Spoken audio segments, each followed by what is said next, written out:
Game 1 of the playoffs, the Fever had nearly 2 million viewers tuning in, while all the other games had around 400,000. Even the WNBA Countdown, which was aired before the Indiana Fever game, had more viewers than 2 of the series. The league versus Caitlin Clark, and that is just absolutely false. It is unfair to the women that have been there building this league to this moment so that Caitlin Clark's popularity could take it to the next. Caitlin Clark will be away from league basketball for a remarkable 23 days, just as viewership continues to dip in the wake of her playoff loss. It looks like we're not going to be seeing Caitlin Clark play basketball again for another 200 days. An ESPN reporter said at the end of the Indiana Fever Connecticut Sun Game 2 that Caitlin Clark almost definitely will not be playing basketball this offseason. So no overseas and no 3-on-3 unrivaled. Experts and fans have openly distanced themselves from the WNBA, vowing to tune out. But let's break down Caitlin Clark's undeniable impact on the league this season. What you're about to discover will leave you speechless. The 2023 season, the WNBA had grown by 40% viewership from 2022 to 2023. But with Caitlin Clark's arrival, it's grown by 400% viewership. What that means is if the WNBA were continue to grow at the rate it grew from 22 to 23, it would take until 2028 to do what Caitlin Clark did this year. Believe it or not, Caitlin Clark's announcement sent shockwaves through the fanbase. Now, top analysts like Molly Karam and Monica McNutt on ESPN are diving deep to reveal the true face of the WNBA. With Caitlin absent, attendance is projected to plummet to historic lows this season. I wonder if Caitlin, in every post-game press conference, she came out and talked about the kind of hateful comments that she was getting. If she came out and told everybody the reason why she has personal security that goes with her every single place, it's a lot. And so it's not just Caitlin Clark fans or Indiana Fever fans. It is not all going in one direction. Caitlin Clark, that Iowa sensation, has officially wrapped up her rookie season in the WNBA, leaving an indelible legacy in her wake. The dynamic phenom, renowned for her limitless range and the late playmaking, captivated audiences all season, shattering viewership and attendance records wherever she stepped on the court. Unfortunately, Clark's thrilling debut campaign ended in heartbreak with a tough playoff loss to the Connecticut Sun, cutting short hopes for a deeper postseason run. Yet, her influence on the league is undeniable. This season, she single-handedly fueled the Fever's league best attendance figures, both at home and on the road. This kid's on the wrong team. She's got the wrong skill set to handle the physicality of that league. And she's a rookie, targeted by society, targeted by her looks, targeted by her reputation, targeted by the disrespect that they've shown to the WNBA. She said, no, they're expecting this rookie class to be perfect. This rookie class isn't even one of the best rookie classes in the last 10 years. Whenever Caitlin Clark took the court, arenas overflowed with eager fans, many traveling across the country just to witness her jaw-dropping deep-range shooting, pinpoint passing, and unmatched basketball IQ. Her performances were pure spectacle, captivating audiences and propelling the Fever into the national spotlight. As a result, Indiana became one of the most watched teams in the WNBA, sparking a surge in popularity the league had never experienced before. However, with Clark now out of the playoffs, the WNBA faces a daunting challenge ahead. The Caitlin Clark effect is definitely real. I mean, we can all see that. However, experiencing it in person is totally different. I was at the Fever in Indiana game last night, and the amount of 22s that I saw on the way to the arena and inside the Capital One Arena might as well have just been a home game for Caitlin Clark. Not Indiana, Caitlin Clark. The thing is, that didn't surprise me. But what did surprise me was how packed the game was. And it's not just Fever fans feeling the void. Clark's absence is already sending shockwaves through the WNBA. Viewership is taking a noticeable dip, with weekend matchups, usually among the league's biggest draws, projected to see a steep decline. Fans weren't just tuning in for their favorite teams. They were tuning in for Caitlin Clark, whose electrifying performances made her must-watch television.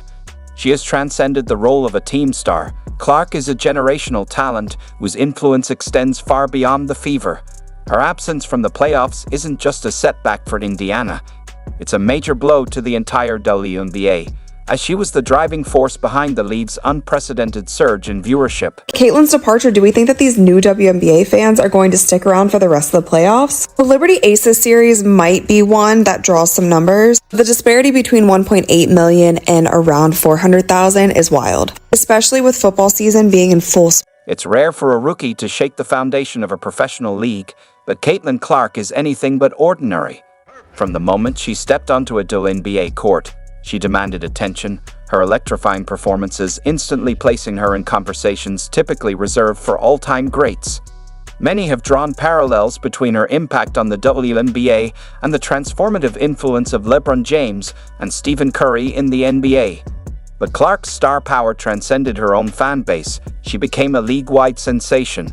Her ability to dominate offensively while elevating teammates with elite playmaking made her a true unicorn on the court. The fact that so many fans have chosen to tune out of the WNBA playoffs without her speaks volumes about the unparalleled mark she has left in just one season. Okay, now let's not talk viewership, let's talk ticket sales. Bear with me. Ticket sales grew in 2023 by 16% from 2022. Ticket sales have grown by 93% in 2024. What that means is without Caitlin Clark, the WNBA would have taken till 2029 or 2030 to get to where Caitlin Clark has gotten them. Reflecting on Caitlin Clark's season, it's clear that fatigue played a pivotal role in the Fever's inability to make a deeper playoff run. Clark endured an unforgiving schedule, logging an extraordinary number of games between college and the WNBA, nearly matching the workload of NBA stars over a full regular season. In a grueling stretch, she went from leading Iowa to the NCAA Finals, straight into the WNBA season, and then directly into the playoffs, with little time for rest or recovery. By season's end, it was evident she was running on fumes. Yet even in those taxing moments, Clark continued to shine, displaying her elite endurance, basketball IQ, and relentless determination. Against the Connecticut Sun, she left everything on the floor, pouring in 25 points, dishing out 9 assists, and bringing her signature fire to the court. Despite her heroic effort, it wasn't enough to extend the Fever's playoff hopes. Clark never shied away from the moment, trying to carry the team in crucial stretches. However, as brilliant as she is, basketball remains a team game, and the Fever's inability to provide consistent support on both ends of the floor ultimately sealed their fate. With Caitlin comes millions and millions and millions of more eyeballs. And with those millions and millions and millions of more eyeballs, unfortunately, is going to come some people who are not nice. Fouls became an unfortunate storyline in Caitlin Clark's final game, with several questionable calls going against her, sparking frustration among fans and analysts alike. Many speculated whether she was being officiated differently due to her rising star status. These calls disrupted her rhythm, making it harder for her to fully take control of the game. Yet, despite the adversity, Clark remained poised.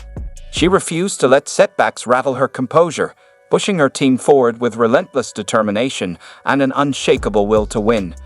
However, without consistent offensive support from her teammates and a bit more luck on the defensive end, her heroic efforts simply weren't enough to overcome the Suns' relentless play. Things that this group accomplished that, a lot of people probably didn't think was possible, one, to start the season, and two, after the start we had to the season. So, yeah, it'll definitely be probably a little weird for me over the course of the first couple weeks, and then I'm sure I'll get bored and pick up a basketball again. So, the response of folks that don't think she is praised enough and she is above reproach in terms of criticism, or that praising another player is an affront to her, is like, whoa, bro. Like, also, like, you're in my mentions talking about women's basketball. I've never ever seen you before. What's the major point that you want to make here, your major thesis statement on this? Because every time Caitlin Clark comes up, I feel like there's something that you want to get off your chest in terms of this narrative, where you're frustrated. Well, first of all, I'm not frustrated.